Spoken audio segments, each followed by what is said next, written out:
everybody, it is Oracle, and we are going to talk about none other than the Spirit of Vengeance.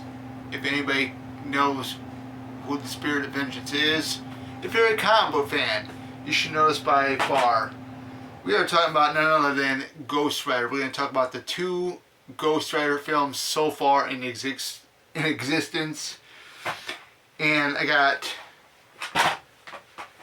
both versions of Ghost Rider, the widescreen edition, the theatrical edition, and then the 2-disc extended edition, along with the sequel, Ghost Rider Spirit of Vengeance. So, sorry for the glare right there, but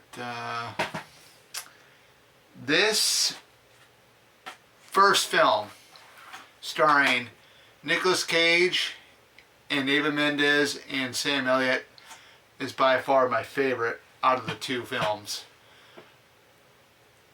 I read the old comics from the 1970s. I actually had an essential collection which was reprints, but it was done in black and white, no color. And then I'm currently reading it again, but it's not in the Essential or the Essential collection. I always get a tongue twister with that word, but whatever. I'm currently reading the volume 1 of the Marvel Masterworks in digital format on the Kindle, which basically, you know, it's my what do you want to call it? My app on my tablet. So I got that, and believe it or not, they look better in color. But anyways, this movie here is pretty much a little bit more accurate to the comics than Spirit of Vengeance is.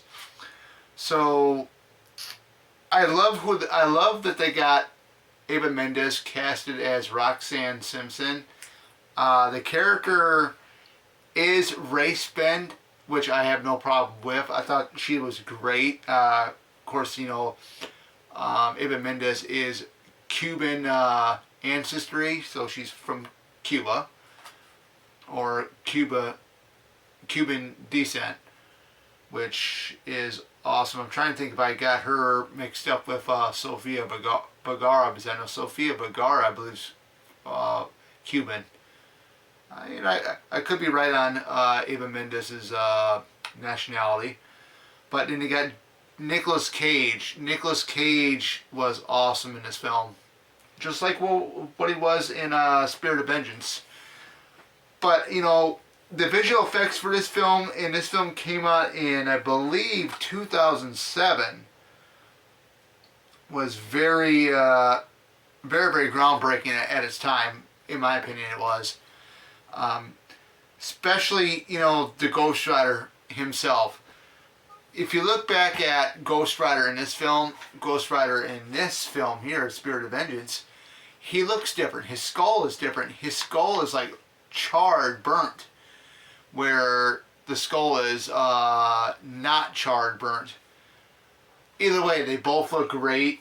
The visual effects for both Ghost Riders are awesome. Of course, Johnny Blaze makes a deal with the devil, or Mephisto, or, you know, whoever, the devil or Mephisto, and his father is dying, Barton Blaze. In the comics, it's Barton Blaze is already dead. It's Crash Simpson that ends up, I believe, getting killed.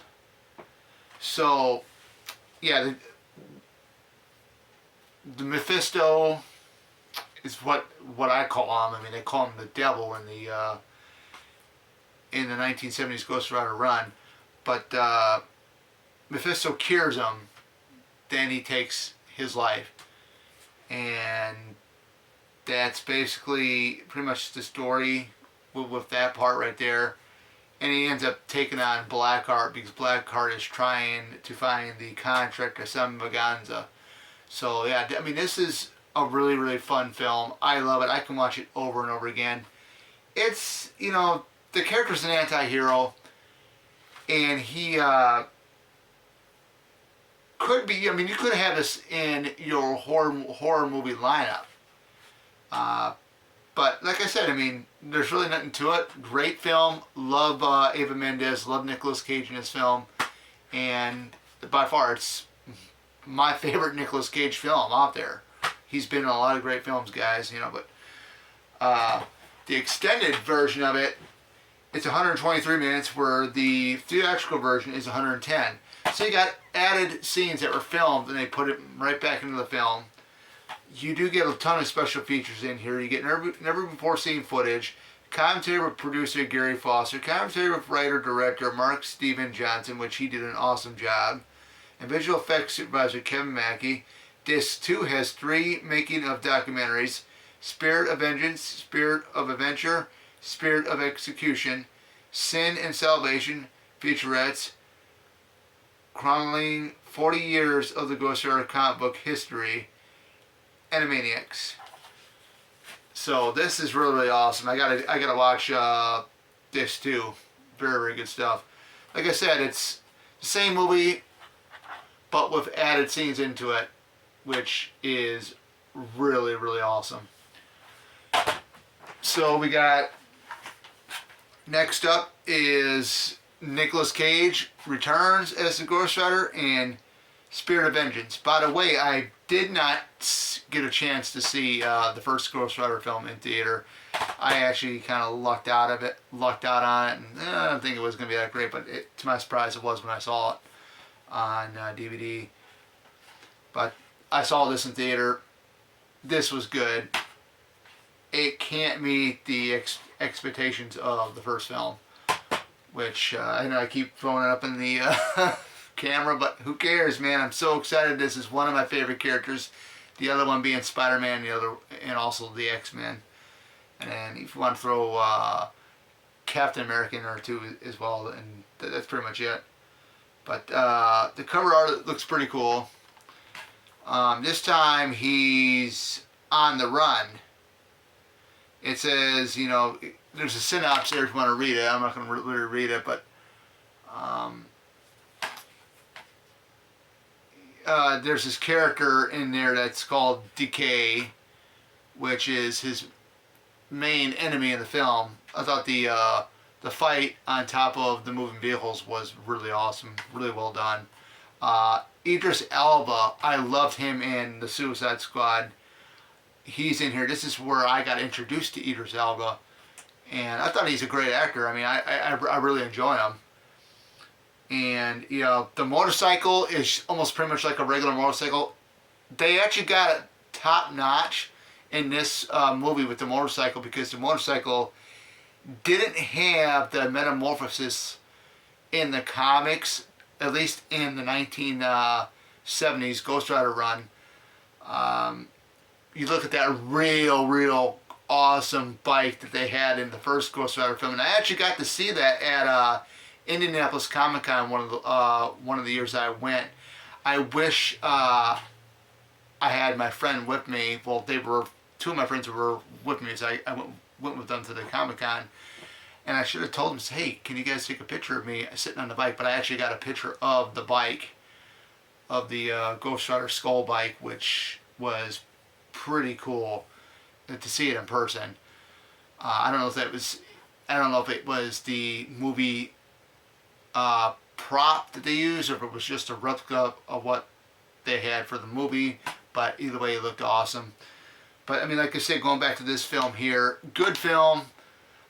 Definitely not up to par with the very first film, which I love the first film. And if you want some good visual effects with Ghost Rider, here you go. This is one of the coolest films out there. But you know, in my opinion, I mean, it's give or take, which is, you know, your favorite, one or two. If you've seen them, you already know mine, and I keep saying it. Part one is my favorite of between these two. Now I cannot wait to see this guy in the MCU. That is going to be awesome when that happens. So other than that, that is it, guys. That is pretty much my Ghost Rider films review. I hope you guys enjoyed it, because I know I did. Like I said, what more can you say? I'm just a die-hard Ghost Rider fan, and that's just plain and simple. So take care. You guys have a great night.